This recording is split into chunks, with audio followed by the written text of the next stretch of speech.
हरिधन एक ऐसा लड़का जिसे मेहनत से एलर्जी थी। दिन भर चारपाई पर लेटा रहता, मुंह में तंबाकू और आंखों में सपने।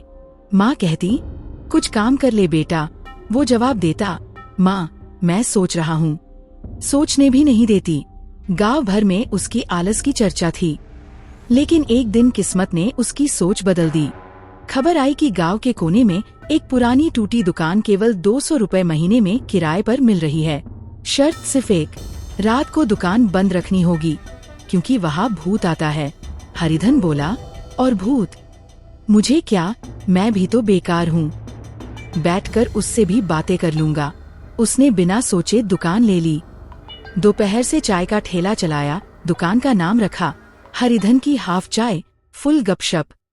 पहली रात घड़ी ने जैसे ही 12 बजाए, दुकान की दरवाजा धीरे धीरे खुद ब खुद खुल गया।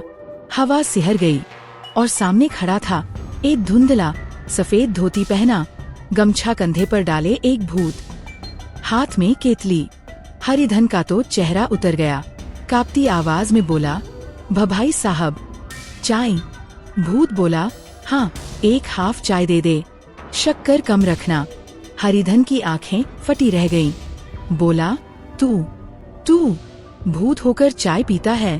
भूत हंसा, भाई मरने से पहले चाय वाला था, लत अभी भी बाकी है। उस रात पहली बार भूत और इंसान ने साथ बैठकर चाय पी। फिर ये हर रात का सिलसिला बन गया।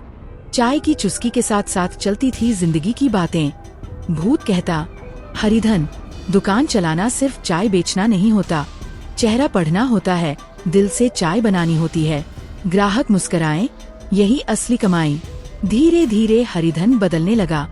सुबह जल्दी उठता, दुकान सजाता, खुद चाय बनाता। लोग उसकी दुकान पर आने लगे सिर्फ चाय नहीं, उसकी बातों के लिए। गांव में सब कहने लगे, हरिधन की चाय में कुछ तो जादू है।